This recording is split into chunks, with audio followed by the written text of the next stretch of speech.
Hello అండి, welcome to my channel. ఈ వీడియోలో మన ఇంట్లో కూరగాయలు ఏమీ లేనప్పుడు సింపుల్గా అప్పటికప్పుడు చేసుకునే ఒక మంచి రెసిపీని చూపిస్తాను.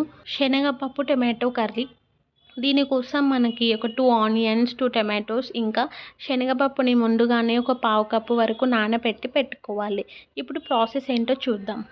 స్టవ్ పై ప్యాన్ పెట్టి హీట్ అయ్యాక ఆయిల్ హీట్ అయ్యాక ఆవాలు, పచ్చిమిర్చి వేసి ఫ్రై చేసుకున్నాక ఆనియన్స్ని కూడా యాడ్ చేసి ఒక 2 మినిట్స్ పాటు కుక్ చేసుకొని ఇప్పుడు ఇందులోకి పసుపు, అల్లం వెల్లుల్లి పేస్ట్ వేసి పచ్చివాసన పోయే వరకు 2 మినిట్స్ పాటు ఇలా కలుపుతూ కుక్ చేసుకోవాలి.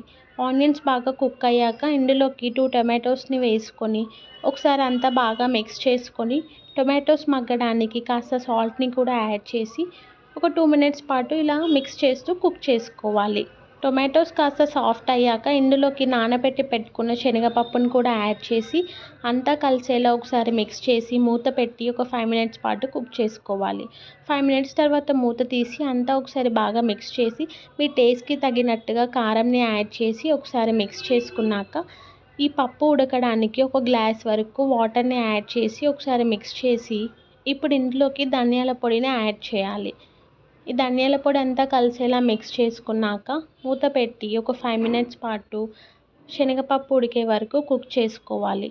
5 మినిట్స్ తర్వాత మూత తీసి ఇప్పుడు ఇందులోకి హాఫ్ స్పూన్ వరకు గరం మసాలాని యాడ్ చేసి మిక్స్ చేసి మరొక 2 మినిట్స్ పాటు కుక్ చేసుకుంటే సింపుల్ అండ్ టేస్టీ శనగపప్పు టమాటో కర్రీ రెడీ. ఇలా మన ఇంట్లో వెజిటేబుల్స్ ఏమీ లేనప్పుడు సింపుల్గా ఇలా ప్రిపేర్ చేసుకోవచ్చు. ఈ రెసిపీ మీకు నచ్చితే తప్పకుండా లైక్ చేసి సబ్స్క్రైబ్ చేసుకోండి. అలాగే నా ఛానల్ని సపోర్ట్ చేస్తూ ఉండండి. Thank you for watching.